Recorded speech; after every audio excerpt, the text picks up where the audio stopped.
You'll hear a radio discussion about writing a novel.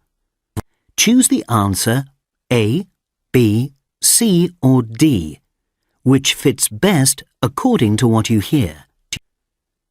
You now have 70 seconds.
Okay, in our weekly spot about how to write a novel, I'm talking to novelist Louise Dowdy.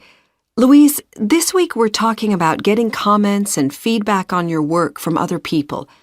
If there is anything in your own work you think particularly fine, said Ernest Hemingway, strike it out. Is that good advice?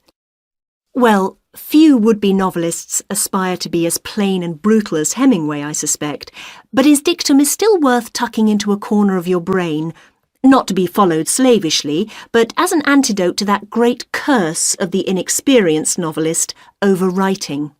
How do you know if you are overwriting? Well, an excess of adverbs and adjectives is a clue. Repetition, under the guise of emphasis, is another, and extended metaphors should be rationed tightly. Now, there comes a point in the writing of every novel when you just don't know anymore. You've been immersed in it for weeks, possibly years. You've lost sight of the original impetus behind the book and are plagued with self-doubt. Yet at the same time, you know there is something there and are not ready to give up on it. Yes, and this is the point at which you should be getting feedback. From whom? As a rule, I'd advise against getting it from your nearest and dearest. You will be wounded by their criticism and suspicious of their praise. Instead, join a writing community of some sort. You need comments from another writer.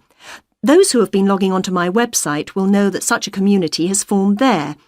Creative writing courses and book groups are also good places to find like-minded souls. Through such contacts, you can find someone who understands what you're trying to do, which is not the same as someone who is uncritical of the way you do it. There is a time and a place for emotional support, but that is not what we are talking about here. What kind of comments are useful in your view? Well, you need someone who is prepared to say, I really like the opening paragraph, but I thought it went a bit wrong after that because, and crucially, is prepared to be specific. I just didn't like him is not a helpful comment on a character. I lost sympathy with him in the scene where he tells his brother the truth because I thought he was too brutal. Maybe you should rewrite it, making his motivation clearer and his language softer. That is useful advice. You can choose whether to take it or discard it. Similarly, at the level of prose style, some well-meaning person might say, it's a bit boring, but a helpful critic would say, you have 3 paragraphs of description here before you tell us who is talking. Maybe you should consider starting the conversation first and weaving all the description in instead of having it all in one chunk. How do you personally get feedback on your work? The most fruitful relationships I have with other writers are with the novelists with whom I swap work. Usually the person whose novel is under discussion pays for dinner. If you can find other novelists who are working at a similar level to yourself, with similar interests, and who are frank and unafraid of frankness from you, then keep them close at hand. Now, what about reactions to feedback? We've talked about getting it, but what about when you've got it? Well, even with a trusted ally, there comes a point when you have to stick to your guns and say, this person, whom I really respect, doesn't like this bit, but I do, and it's staying in. And of course, feedback can be annoying. For a start, a lot of the criticism you receive will be stuff which you knew already in your heart of hearts. You were just hoping nobody else would notice. And sometimes you will bristle at a certain comment on your work, not because it is untrue, but because the consequences of writing that particular defect are too daunting to contemplate at that particular time. Accurate criticism is the most painful of all.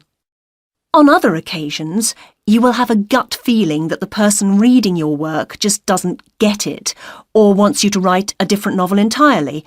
Frequently, the only way to work out if criticism is useful is to nod sagely, then file it in a drawer. When the wounds have healed over and your ego is not under immediate threat, then you will be able to assess its true worth. Right. Now let's move on to talk about whether... That is the end of the test.